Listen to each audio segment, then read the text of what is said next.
မင်္ဂလာပါကျွန်တော်ကိုတီးကြမှာပါစက်ရုံအလုပ်ရုံတိုင်းရဲ့နောက်ွယ်မှာမရှိမthiếtအားကိုရတဲ့ induction motor ပါ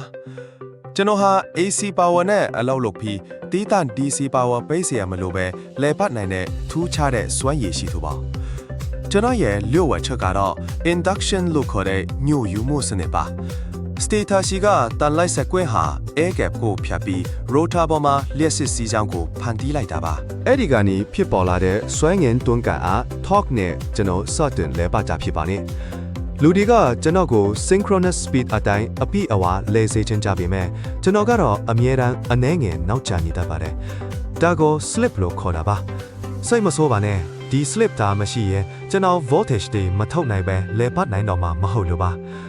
ကျွန်တော်ရဲ့ကိုယ်ထဲ rotor ကတော့အမျိုးမျိုးပုံဖော်လို့ရပါတယ်ရှစ်လောင်အိမ်ပုံစံ squirrel cage ကိုအတုံအများဆုံးဖြစ်တယ်လို့အများနှုံးကိုထွင်းချုပ်ချင်ရင်တော့ဝါယာချိုးတွေရစ်ဖတ်ထားတဲ့ slip ring rotor ကိုသုံးနိုင်ပါတယ်ဒီစောက်ပုံအရှင်းဆုံး solid core ပုံစံလဲကျွန်တော်မှာရှိပါသေးတယ်ဒါကတော့ကျွန်တော်ရဲ့အကြောင်းအကျဉ်းပါစက်မိုလောကကိုမောင်းနေနေတဲ့ကျွန်တော်အကြောင်းကိုပေါ်တိချင်ရင်တော့ကျွန်တော်တို့ channel နဲ့လက်တွဲထားလိုက်အောင်နော်